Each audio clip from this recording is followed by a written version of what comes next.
Assalamualaikum warahmatullahi wabarakatuh. Baik, kali ini saya Melina Eka Fitri akan bahas mengenai matematika keuangan dan bisnis. Sebelumnya kita udah share juga mengenai matematika keuangan bisnis, yaitu membahas mengenai bunga sederhana dan diskon. Nah, kali ini lanjutannya, yaitu kita akan bahas mengenai bunga majemuk. Kali ini kita akan memberikan makna apa sih yang dimaksud dengan bunga majemuk. Lalu juga kita akan membahas mengenai perbedaan antara bunga majemuk dengan bunga sederhana. Lalu selanjutnya ada yang namanya bunga efektif dan bunga nominal, ya, tingkat bunga nominal. Lalu kita akan lihat beberapa contoh soal. Oke, kita lihat langsung pembahasannya. Kalau menurut definisi, bunga majemuk itu merupakan bunga yang dihasilkan ditambahkan ke uang pokok pada akhir tiap periode pembayaran bunga. Kemudian ikut dipakai sebagai dasar untuk menentukan besarnya bunga di periode berikutnya. Jadi maksudnya di sini, misalnya ini kita punya 3 periode, ya. Bunga setiap periode tersebut misalnya sebesar 10%. Kalau kita punya nilai pokok saat ini sebesar 1 juta misalnya, ya. Lalu bunga kita di satu periode tentu diperoleh 10% dari 1 juta, yaitu menjadi 100.000, ya. Nah, tentu uang kita yang tadi awalnya, ya, yang sebagai nilai pokok tadi 1 juta akan bertambah menjadi 1.100.000. Kalau di bunga sederhana, nilai pokoknya itu adalah tetap 1 juta untuk periode kedua. Periode ketiga pun demikian, tetap 1 juta. Lain halnya dengan bunga majemuk. Ya, di bunga majemuk ini di periode kedua nilai pokoknya tentu bertambah, yaitu sebesar saldo uang yang ada di periode pertama, yaitu 1.100.000. Jadi nilai pokoknya itu bertambah karena ditambahkan dengan bunga yang dia peroleh setiap periodenya. Sehingga tentu bunga yang diperoleh di akhir periode, misalnya selama 3 tahun, nah di tahun ketiga bunga yang diperoleh tentu akan lebih besar dibandingkan dengan bunga sederhana. Kita lihat contoh nanti, ya.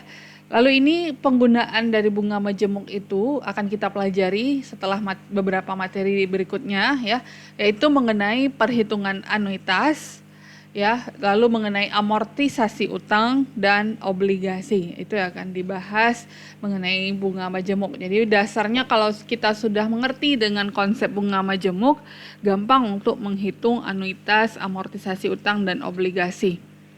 Lalu kita lihat contoh soal. Ini adalah contoh soal bunga majemuk tadi seperti yang sudah saya ceritakan. Seandainya kita punya nilai pokok atau kita punya uang 1 juta rupiah selama 4 tahun dengan tingkat bunga 10%, kita akan memperoleh bunga sebesar 464.000 rupiah. Nah, ini dari mana dapatnya? Coba kita lihat langkahnya, ya. Kalau di bunga majemuk nilai pokok awalnya itu adalah 1 juta, ini di soal tadi. Maka di periode pertama dia akan memperoleh bunga sebesar 100.000, yaitu 10% dari 1 juta. Sehingga di akhir periode, misalnya dia mulai bulan Januari, ya. Bulan Januari 1 juta uangnya. Maka selama 1 tahun sampai akhir Desember, dia memperoleh bunga sebesar 100.000. Maka di akhir periode atau di bulan Desember tersebut di tahun yang sama, ya, uangnya terkumpul menjadi 1.100.000. Nah, untuk periode kedua, itu artinya di tahun yang keduanya, di bulan Januari, nilai pokok itu bukan 1 juta lagi. Kalau di bunga sederhana tetap 1 juta, ya. Tapi kalau di bunga majemuk, nilai pokoknya adalah nilai saldonya di awal tahun yang kedua, yaitu 1.100.000. Nah, selama periode kedua, uang memperoleh bunga yaitu 110.000, yaitu 1.100.000 dikali 10%. Sehingga di akhir tahun kedua, bunga ditambah dengan uang atau saldo yang ada 1.100.000 ditambah bunga 110.000, maka nilai akhirnya itu sebesar 1.210.000, ya. Begitu seterusnya. Untuk periode ketiga juga demikian, ya. Yang tadinya nilai pokoknya adalah 1.100.000 di periode ketiga bertambah menjadi 1.210.000. Dan nilai akhirnya di periode ketiga itu adalah menjadi 1.331.000. Dan sampai di tahun keempat nilai pokoknya bertambah lagi sesuai dengan saldo di tahun ketiga ya. Maka nilai akhir periode Rp1.464.100. Jadi dari awalnya uang dia simpan di tahun pertama Rp1.000.000 dengan bunga 10% bunga majemuk, uang tersebut terkumpul menjadi Rp1.464.100 ya. Sehingga dia memperoleh bunga selama 4 tahun sebesar Rp464.100. Nah, ini cara perhitungan di bunga majemuk. Nah, coba kita lihat perbandingan kalau bunga sederhana. Nah, kalau bunga sederhana benar-benar sederhana ya, terlihat yang jelas nilai pokoknya setiap tahun itu tetap 1 juta. Jadi nggak digandakan, nggak ditambahkan dengan bunganya ya. Bunganya pun tentu pasti akan tetap 100.000. Jadi kalau selama 4 tahun langsung aja kali 4 yaitu 400.000. Kalau 5 tahun ya kalikan aja 500.000 dan seterusnya. Nah, ini perhitungan di bunga, ini bukan majemuk ya, bunga sederhana. Jadi perbandingannya dengan bunga majemuk lebih besar bunga majemuk dibandingkan dengan bunga sederhana. Ya, itu dasarnya kenapa? Ya, dilihat dari nilai pokok tadi ya. Nilai pokok di bunga majemuk itu udah besar dibandingkan dengan nilai pokok pada bunga sederhana yang tetap bernilai Rp1.000.000. Oke, sampai di sini kita lihat ada manipulasi rumus ya. Maksudnya kalau kita tahu tadi bahwa di bunga sederhana kita simbolkan dia dengan R, kalau di sini bunga majemuk kita simbol dia dengan I ya.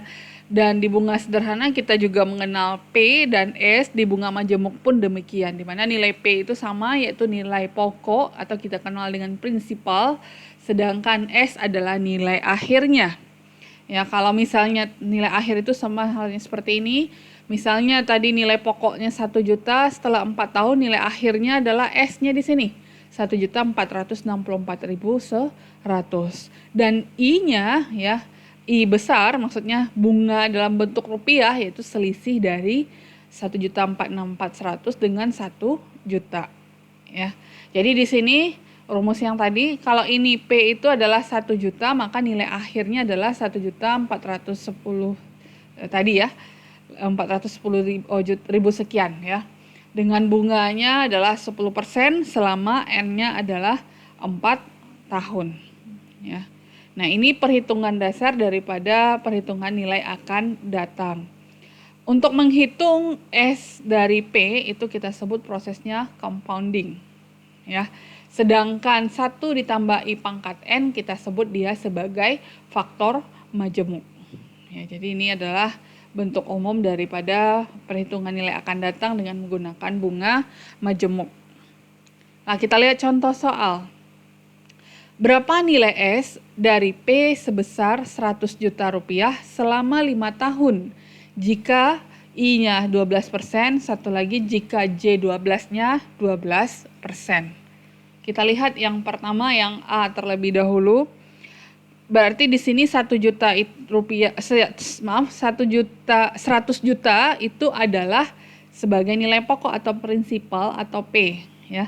Dan lamanya itu N kecil sama dengan 5, dan yang kita ketahui lagi adalah bunganya ya, I-nya yang pertama adalah 12%, satu lagi J12-nya yang 12%. Artinya kalau J12 12%, maka I-nya tentu 1%. Dapatnya dari mana? Yaitu 12% dibagi 12 indeksnya ini ya. Oke, yang ditanya di situ adalah nilai akhirnya atau S. Kita tahu bahwa rumus nilai akhir seperti ini yaitu P dikali 1 ditambah I pangkat N. Nanti kalau saudara misalnya ditanyakan berapa nilai P, tentu S ini dibagi dengan 1 tambah I pangkat N. Jadi pinter-pinter kita memanipulasi atau membentuk rumus ya. Lalu berikutnya kita lihat. Pertama adalah untuk I-nya sebesar 12%. Kalau I 12%, kita tinggal gantikan I di sini 12%, dan N-nya tadi adalah 5 tahun ya. N-nya 5 tahun, maka tinggal masukin ke angka-angkanya ke persamaan ini, yaitu P 100 juta, 1 ditambah 0,12 atau 12% pangkat N, yaitu pangkat 5. Nah, ini bantuan alat kalkulator ya. 1,12 pangkat 5 diperolehlah 1,762. Saya ngambil 3 angka belakang koma, pakai pembulatan, sehingga nilai akhirnya kalau I sama dengan 12%, itu diperolehlah nilai Rp176.200.000. Artinya apa? Bunga yang dia peroleh selama 5 tahun dengan bunga 12% I-nya ya. Lalu nilai pokok 100 juta, itu berapa nilai bunganya? Yaitu 176.200.000 dikurangi 100 juta, yaitu menjadi Rp76.200.000. Oke, itu kalau I-nya 12%. Nah, sekarang kalau misalnya J12, 12%. Ya, J12 ini artinya pembayaran bunga kita itu selama setahun yaitu sebesar 12 kali. Ya, dalam sebulannya itu menjadi 1%, ya. Jadi di sini kita gantikan, kalau J12 tentu I-nya harus kita rubah dulu ya. I-nya J12-nya menjadi I, yaitu 12% dibagi 12. Maka diperolehlah di sini 1% atau 0,01. Nah, ini penggunaan rumusnya sama dengan yang tadi. Nah, lain halnya kalau di sini, maka pangkatnya itu bukan 5 lagi, tapi harus kalikan dengan indeks yang ada di J ini, yaitu 12%. Ini kita sebut dia dengan bunga efektif. Nanti kita akan bahas setelah ini ya. Jadi di sini diperolehlah nilai akhirnya sebesar Rp181.700.000. Ternyata lebih besar dibandingkan dengan jika I-nya sama dengan 12%, ya. Lalu berikutnya, perhitungannya ini walaupun di sini pangkatnya pangkat 60 ya, tapi kalau sudah dihitung dengan kalkulator ininya nggak terlalu banyak juga, karena ini kan 1,01 ya. Kalau 1 di pangkat 1 aja udah 1, tapi kalau ada koma belakang paling naiknya nggak terlalu jauh ya. Jadi ini contoh soalnya ya. Lalu berikutnya kita lihat, tadi kita udah menyinggung sedikit mengenai bunga efektif dan bunga nominal ya. Jadi di sini tingkat bunga nominal itu ya adalah tingkat bunga tahunan, baik dia diakhiri dengan PA atau tidak. Nah, dari contoh yang tadi, I sama dengan 12% ini yang kita sebut dia dengan tingkat bunga nominal ya. Maupun 12%-nya ada akhirnya PA, PA itu kan per annum atau per tahun ya, ataupun tidak diakhiri. Yang jelas kalau dia I itu adalah bunga nominal. Lalu berikutnya apa itu tingkat bunga efektif? Yaitu tingkat bunga efektif tadi kita simbol, misalnya ini tadi J12 ya, atau kita simbol dia dengan JM. Nah, di mana tingkat bunga efektif ini kalau kita gandakan dia menjadi setahun ya. Kalau kita gandakan dia akan ekivalen dengan nilai I tadi atau nilai bunga nominal ya, atau nilai bunga yang setahun. Jadi tingkat bunga efektif ini adalah besarnya tingkat bunga yang ekivalen dengan tingkat bunga nominal tertentu. Ya, kalau tadi misalnya J12, nah kita bisa cari ekivalennya dengan I-nya. Ya, kita lihat nanti contoh soalnya. Lalu berikutnya tingkat bunga nominal bukanlah tingkat bunga per periode, namun berlaku secara umum atau secara nominal. Ya, jadi tadi mau ditulis PA atau mau tidak, itu kita sebut dia bunga nominal. Nah, sedangkan tingkat bunga efektif dihitung menggunakan tingkat periode yang diturunkan dari laju nominal. Ya, makanya tadi ada J12, J3 ya. Kalau J12 berarti kita membayar bunganya 12 kali atau 12 periode dalam setahun. J3 berarti kita membayar bunganya 3 kali dalam 1 tahun atau 3 periode dalam 1 tahun dan seterusnya ya. Nah, gini bentuk bentuk persamaan. Kalau misalnya kita punya JM ya, ini JM atau bunga efektifnya JM, maka JM itu sama dengan I-nya atau kita rubah menjadi I itu sama dengan JM per M, yaitu tingkat bunga nominal tahunan dengan periode tertentu, periode perhitungan M kali per tahun, ini JM ya, ini dia. Lalu kita lihat ekivalensinya, kalau misalnya kita ingin cari ekivalensi antara J1 dengan JM, maka kita tinggal rubah ya, 1 ditambah J1 itu akan sama dengan 1 ditambah JM per M, atau kita ganti yang tadi ini ya, ini adalah JM per M pangkat M ya. Lalu kalau kita mau mencari J1-nya, ya udah tinggal rubah aja, pindahkan 1 ke kanan, jadi min 1 tambah I pangkat M kurang 1. Oke, mungkin kalau di rumus kita agak ngambang dikit, nanti kita lihat contoh soal ya. Nah, ini contohnya. Hitunglah tingkat bunga efektif J2 yang ekivalen dengan J3 9% dan J365 12%. Ya, berarti kita akan mencari ekivalensi dari dua bunga efektif ya, tingkat bunga efektif. Jadi maksudnya berapa sih nilai yang sama dengan bunga 9% yang dibayar 3 kali dalam setahun dengan bunga yang dibayar 2 kali dalam setahun. Berapa persen ekivalennya? Ya, ekivalen itu menghasilkan nilai yang sama atau yang mendekati ya. Oke, kita lihat caranya. Kalau misalnya J2, tentu bentuk persamaan di compound, tadi kan masih ingat ya, fungsi, nah sebentar, nah ini faktor majemuk, ya kita menggunakan faktor majemuk ini ya. Tentu bentuk faktor majemuknya adalah 1 ditambahi pangkat N. Kalau JM, tentu di sini JM per M kali pangkat N dikali M. Nah itu dirubah ya kalau misalnya JM. Artinya kalau misalnya J3, berarti 1 ditambah J3 per 3 pangkat N kali 3. Kalau misalnya J4, berarti 1 ditambah J4 per 4 pangkat N kali 4. Ya, kita lihat di sini contoh yang tadi. Nah ini, kalau J2 tentu menjadi 1 ditambah J2 per 2 pangkat 2. Jadi N-nya kita anggap aja 1 tahun ya. Nah itu akan ekivalen dengan J3.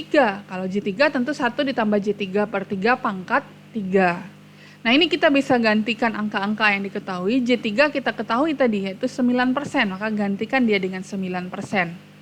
Sehingga diperolehlah hasil bagi ini menjadi 3%. Jadi 1 ditambah J2 per 2 pangkat 2 sama dengan 1 ditambah 3% pangkat 3. Nah sekarang yang akan kita cari itu adalah nilai J2-nya. Nah ini perhitungannya pintar kita menggunakan matematik ya, penggunaan akar ataupun pangkat. Nah, supaya pangkatnya ini hilang, atau maksudnya supaya menjadi 1, tentu pangkat 2 ini kita akarkan dengan akar 2. Kalau di sini pangkat 3, akarnya menjadi akar 3. Kalau di sini pangkat 4, akarnya menjadi akar 4. Jadi tergantung daripada pangkat yang ini ya, yang akan kita cari tadi. Jadi di sini 1 ditambah J2 per 2, pangkat 2, akar 2. Nah, ini akan habis dia, pangkat dan akarnya. Lalu yang ini harus adil, ini juga harus diakarkan, bukan akar 3, tapi akarnya harus sama, yaitu akar 2. Jadi perlakuannya harus adil, kalau ini akar 2, ini pun juga harus akar 2. Maka di sini diperolehlah nilai yang di bawah akar, jangan bingung menggunakan kalkulatornya.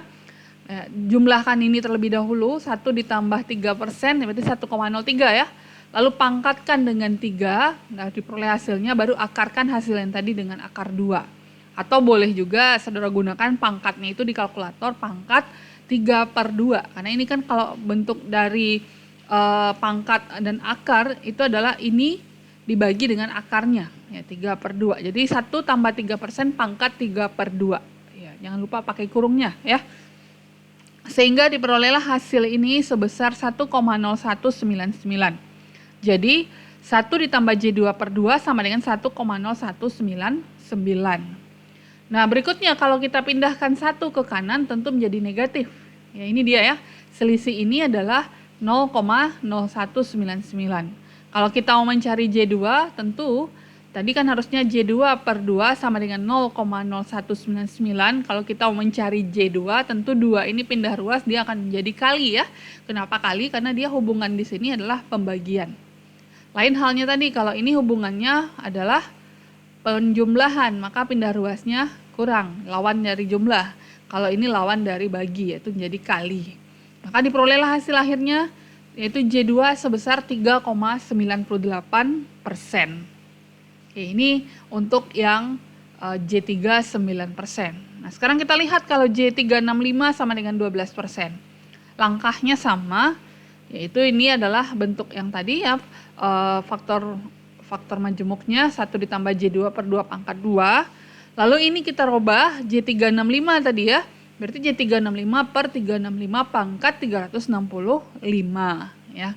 Langkahnya sama, ini kita akar 2 kan, ini pun juga harus akar 2 nantinya di sini. Ini dia ya, akar 2. Ini akan tentu gampang ya saudara, baginya 12% bagi 365, tambahkan dengan 1. Lalu pangkatkan dengan 365, maka diperolehlah hasilnya.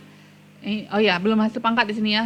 Ininya ya, yang ini saja 12% per 365 diperoleh 0,00329. Tambahkan dengan 1 berarti 1,000329. Pangkatkan dengan 365, akarkan dengan 2 ya. Jadi diperoleh nilai 1,0619. Kalau kita mau mencari J2, tentu satunya harus pindah ruas, tentu menjadi negatif karena hubungan ini adalah positif ya, ada tanda tambah di sini. Jadi satunya pindah menjadi negatif. Diperolehlah 0,0619. Maka J2 2 kali 0,0619 diperolehlah nilai 12,38%. Nah, ini kalau J365 ekivalen dengan J2-nya yaitu 12,38%. Saya harap bisa. Oke, lalu berikutnya penjelasan sedikit bunga efektif dan bunga nominal. Di mana N itu adalah periode perhitungan bunga ya. Lalu periode bunga dihitung untuk ditambahkan ke pokok. Periode perhitungan bunga tidak harus 1 tahun, walaupun tingkat bunga selalu dinyatakan dalam 1 tahun. Itu makanya tadi ada bunga efektif ya.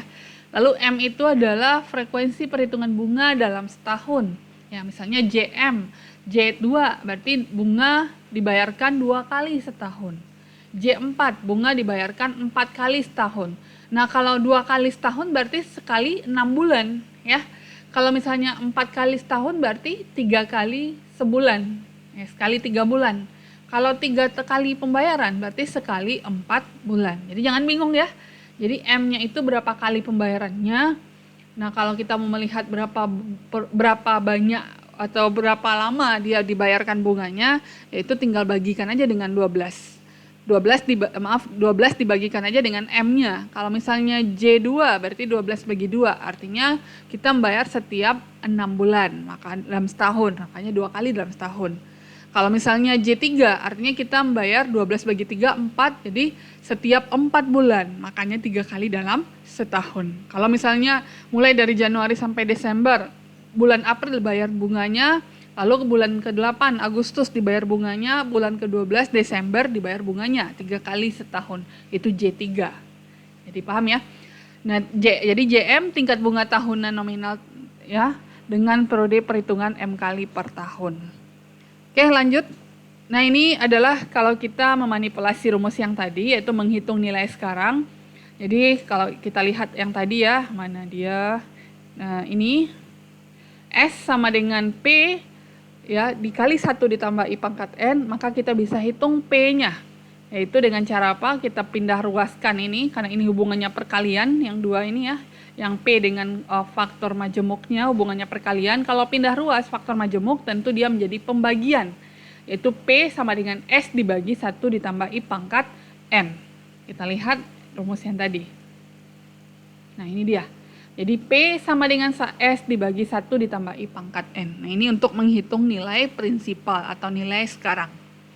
Ada yang menyebutnya present value, ada yang menyebutnya future value. Ini adalah S dan ini adalah P. Nah, ini adalah manipulasi rumus ya. Bisa saudara lihat aja di modulnya nanti. Dari mana bisa menghitung I, bagaimana caranya, bagaimana cara menghitung nilai N. Ya, ini cara-cara memainkan rumus secara matematis ya. Yang jelas saudara harus mahir dalam menggunakan akar dan pangkat serta logaritma atau eksponensial. Oke, kita lihat contoh soal. Tuan A ingin memberikan hadiah untuk anaknya dengan uang sejumlah 100 juta rupiah pada ulang tahun yang ke-12. Untuk itu, dia menyimpan 25 juta dengan tingkat suku bunga 9% PA dihitung bulanan. Ya, artinya 9% itu dihitung bulanan berarti dia J12 ya. Berapa lama Tuan A menyimpan uang sebelum hari ulang tahun anaknya? Ya, berarti ini adalah 25 juta sebagai P-nya. Kita lihat S-nya adalah ingin berharap 100 juta ya. Maka ini adalah I-nya 0,0075 yaitu 9%. Ya, 9% dibagi dengan 12. Maka kalau kita mau menghitung N-nya, itu adalah logaritma S dibagi P, dibagi logaritma 1 ditambah I. Nah, rumus yang ini, itu adalah manipulasi yang tadi ya. Nah, ini kita peroleh dari N ini, ya main di manipulasi ya. Jadi kalau kita mau mencari N-nya, tentu ini harus di akar N, ini juga akar N. Ya. Lalu kalau kita mencari kalau mencari I ya, maaf, kalau mencari I ini akar N supaya N-nya yang di sini pangkatnya hilang ya. Oke, kita lihat di sini kalau kita mau mencari I, nah bentuknya seperti ini. Nanti akan saya berikan materinya untuk khusus menghitung rumus ini ya. Oke, lanjut. Tinggal masukin angka-angkanya. Ini 100 juta ya, nolnya misah sendiri. Oke, di sini logaritma 4, 100 juta bagi 25 juta dapat 4, jadi logaritma 4 diperoleh 0,6021. Jadi log 4, langsung di kalkulator ya. Lalu P-nya, log 1 tambah I-nya, berarti log 1,0075 diperoleh 0,00325.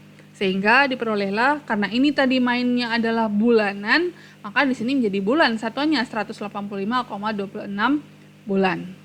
Atau setara dengan 15 tahun 6 bulan. Oh iya, tadi di soal berapa? Ini bukan ulang tahun yang ke-12 ya.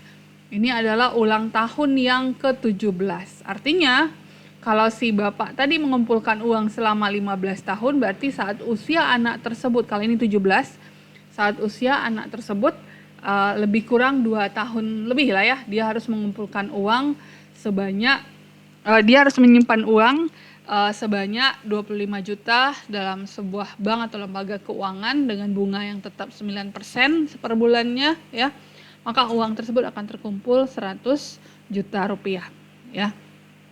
Jadi berapa tahun dia terkumpul uangnya? Yaitu 15 tahun 6 bulan atau 15,5 tahun. Artinya kalau 17 ulang tahun yang ke-17 si bapak harus menabung pada saat anak berusia 17 kurang 15,5, itu pada saat anak berusia 1,5 tahun ya. Oke, demikian. Jika ada pertanyaan silahkan di kolom komentar. Assalamualaikum warahmatullahi wabarakatuh.